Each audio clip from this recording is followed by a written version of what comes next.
Assalamu alaikum.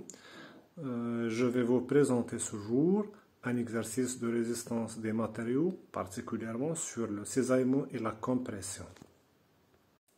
Énoncé de l'exercice.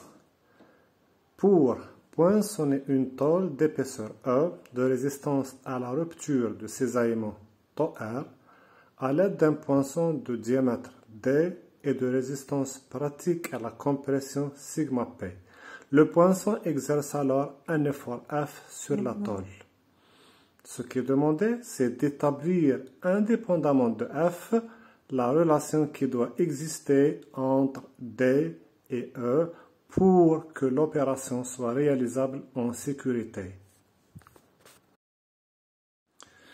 Bien, solution de l'exercice. Pour que le poinçonnage puisse s'effectuer en sécurité, il faut que deux conditions soient satisfaites. 1. La contrainte sur la tôle soit supérieure à la résistance à la rupture au cisaillement.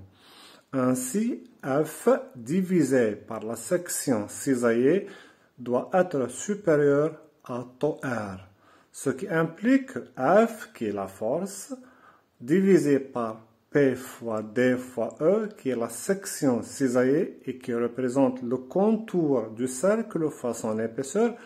Celle-ci doit être supérieure à taux R, qui est la résistance à la rupture au cisaillement.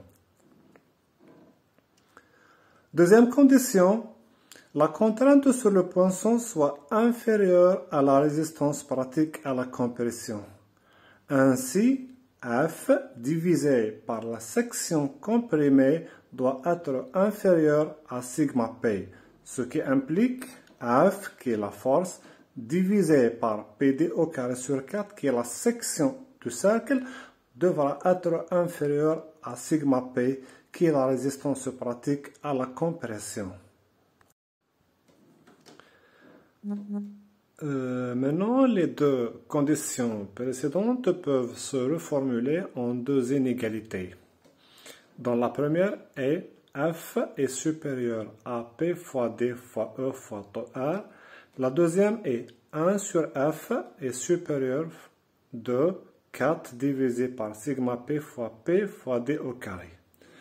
En éliminant F dans les deux inégalités, on obtient enfin la relation qui doit être entre D, le diamètre du poinçon, et E, l'épaisseur de la tôle. Elle s'exprime comme D sur E est supérieur à 4 fois taux R sur sigma P. On remarque que connaissant l'épaisseur et les propriétés des deux matériaux, du poinçon et de la tôle, on peut déterminer D et inversement.